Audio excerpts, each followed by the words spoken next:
జాతీయవాద జర్నలిజానికి అసలైన వేదిక నేషనలిస్ట్ హబ్ ని సబ్స్క్రైబ్ చేసుకోండి. నోటిఫికేషన్స్ కోసం బెల్ ఐకాన్ పై క్లిక్ చేయండి. నమస్తే. చావు తప్పి కన్ను లొట్టపోయిన పరిస్థితి బీజేపీది. దేశంలో 2 పర్యాయాలు అప్రతిహత విజయాలు నమోదు చేసిన కమల దళానికి ప్రజలు ఈసారి ముట్టికాయ వేసి మెజారిటీ తగ్గించారు.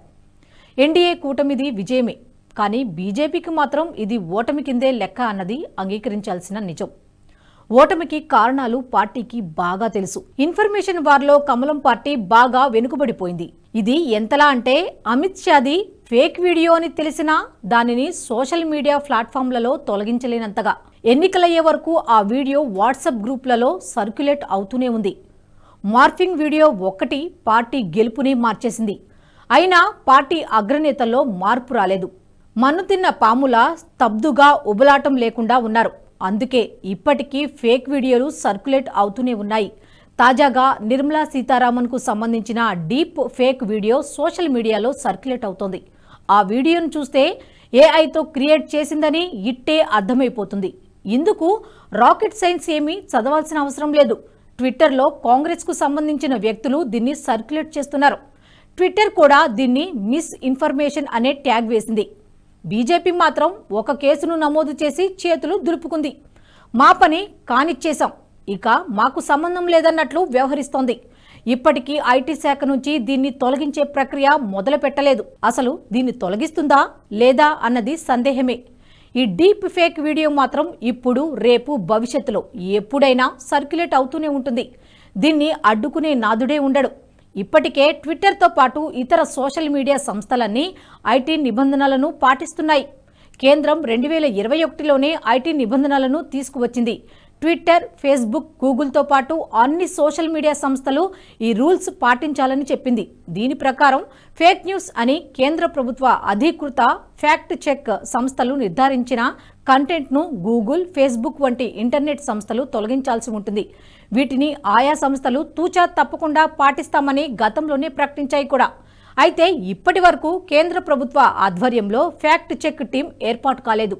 దీని ఏర్పాటుకు ప్రభుత్వం ప్రయత్నాలు చేయగా సుప్రీంకోర్టు స్టే ఇవ్వడం వల్ల ఇది తాత్కాలికంగా నిలిచిపోయింది. అయితే ప్రస్తుతం ఫేక్ వీడియోలను తొలగించడానికి మరో మార్గం ఉంది. వీటిపై పోలీస్ స్టేషన్లలో కేసులు నమోదు అయిన తర్వాత ఐటీ శాఖ వీటిపై స్పందించి సంబంధిత సోషల్ మీడియా సంస్థలకు వీటిని ఫార్వర్డ్ చేయాలి. వీటిని ఆయా సంస్థలు పరిశీలించి తొలగించే అవకాశం ఉంటుంది. కానీ నిజానికి అది ఎంత స్థాయిలో జరుగుతుందో తెలియడం లేదు. ప్రస్తుతం బీజేపీ అధినాయకత్వంలో స్తబ్దత నెలకొంది. అధినాయకులు ఇంకా తమ ఓటమిని గుర్తించలేదేమో. ఎలాగూ అధికారంలో ఉన్నాం కాబట్టి తాము గెలుపొందామనే ధీమాలోనే ఉన్నట్టున్నారు. అసలు ఇటువంటి వాటిపై పట్టింపు లేనట్లు వ్యవహరిస్తున్నారు. నిజానికి ప్రతిపక్ష నేత రాహుల్ గాంధీ పార్లమెంట్ సాక్షిగా అబద్ధాలు చెప్పారు. అది కూడా దేశ రక్షణలో అహర్నిశలు నిమగ్నమైన అగ్నివీరులను కూలీలుగా చూస్తున్నారంటూ వారికి పరిహారం అస్సలు ఇవ్వడం లేదని అబద్ధాలకు తెరలేపారు. దీన్ని పార్లమెంట్ ప్రొసీడింగ్స్ ద్వారా చర్యలు తీసుకోవచ్చు.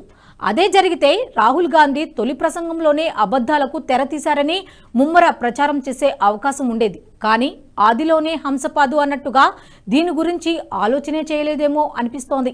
అదే జరిగి ఉంటే ఇప్పుడు రాహుల్ గాంధీకి ఉన్న ఈ హైప్ను తగ్గించే అవకాశం ఉండేది.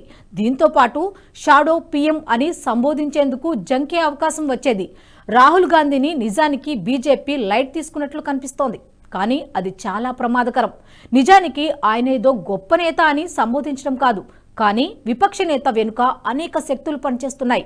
వాటిని అడ్డుకోవాలంటే అంతే ధీటుగా పనిచేయాల్సి ఉంటుంది. సోషల్ మీడియాను మ్యానిపులేట్ చేయడానికి కాంగ్రెస్ పార్టీ కోసం ఇజ్రాయెల్ కేంద్రంగా ఒక కంపెనీనే పనిచేస్తుందంటే దీని ప్రభావం ఎంత ఉందో అర్థం చేసుకోవచ్చు. చాలా మంది బీజేపీ నాయకులు, సోషల్ మీడియా టీం కూడా డిజిటల్ ఇండియా బిల్ కోసం పడిగాపులు కాస్తోంది. ప్రభుత్వం డీప్ ఫేక్తో కానీ మరి ఏ ఇతర ఏఐ వీడియోలతోనైనా మ్యానిపులేషన్కు పాల్పడితే వారిపై కఠిన చర్యలకు నూతన చట్టం తీసుకురానుంది. దీనిపైనే నేతలంతా ఆశలు పెట్టుకున్నారు. ఇది వస్తే ఇక కాంగ్రెస్ ఫేక్ న్యూస్కు తెరపడుతుందని పగటి కలలు కంటున్నారు. ఈ బిల్లు రావడమే తరువాయి. ఇక ఫేక్ న్యూస్ అన్నది చరిత్రలో చెప్పుకోవాలి తప్ప ఇకపై ఉండదనే విధంగా కలలు కంటున్నారు. ఇప్పటి వరకు ఫేక్ న్యూస్కు వ్యతిరేకంగా చట్టాలు లేవా?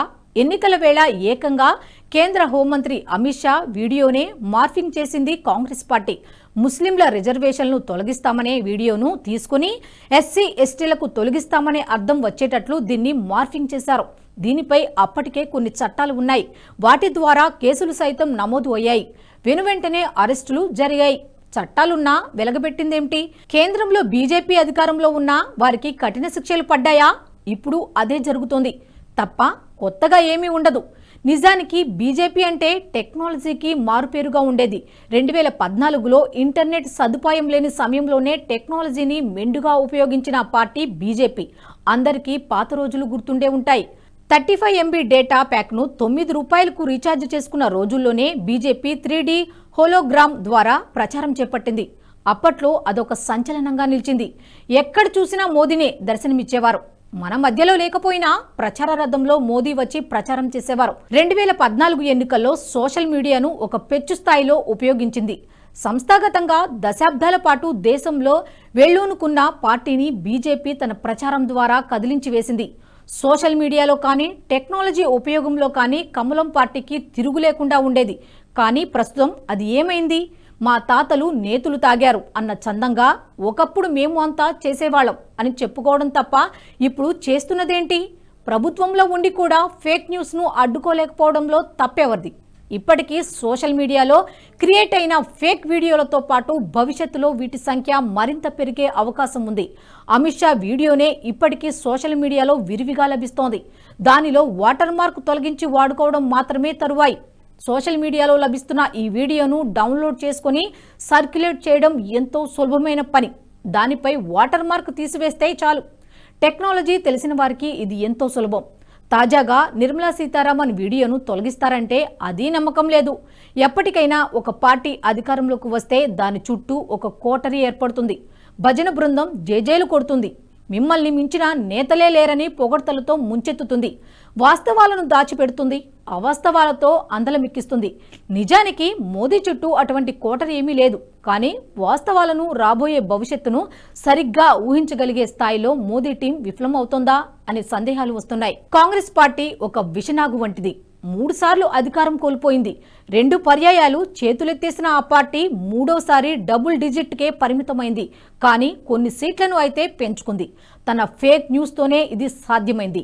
ఇప్పటికే రాహుల్ గాంధీ దేశ్కి నేత అనే వాదనను బిల్డప్ చేయడానికి పార్టీ నేతలు అహర్నిశలు కష్టపడుతున్నారు. వాజ్పేయి చెప్పినట్టు కాంగ్రెస్ అధికారంలో ఉంటే ప్రమాదమే, కానీ ఆ పార్టీ అధికారం కోల్పోతే మరింత ప్రమాదకరంగా మారుతుందన్నట్టు ఇప్పటికే ప్రమాదం తాలూకు ఛాయలు కనిపిస్తున్నాయి. ఇది భవిష్యత్తులో మరింత పెరిగే అవకాశం ఉంది. మోదీ 2.0లోనే ఆ పార్టీ స్ట్రీట్ ఫైట్ను బీజేపీ పకడ్బందీగా అడ్డుకోలేకపోయిందనే వాదన ఉంది. ఇప్పుడు అత్యంత ప్రమాదకరమైన ఇన్ఫర్మేషన్ వార్కు దిగుతోంది. చైనా, అమెరికాలు ఈ యుద్ధంలో ఆరితేరాయి. అటువంటి దేశాల అండా కాంగ్రెస్కు ఎంతో ఉంది. గత ఎన్నికల్లోనే కాంగ్రెస్ గెలుపునకు చైనా ఇన్ఫర్మేషన్ వార్లో సహకరించిందనే ఆరోపణలు కూడా ఉన్నాయి. దీన్ని బీజేపీ అడ్డుకోవాలంటే ప్రస్తుతం ఉన్న వ్యవస్థ సరిపోదు. దీన్ని పూర్తిగా ప్రక్షాళన చేయాల్సిన అవసరం ఎంతైనా ఉంది. దీనిపై అధిష్టానం దృష్టి సారిస్తోందో లేదో అనే ప్రశ్నకు కాలమే సమాధానం చెప్పాలి.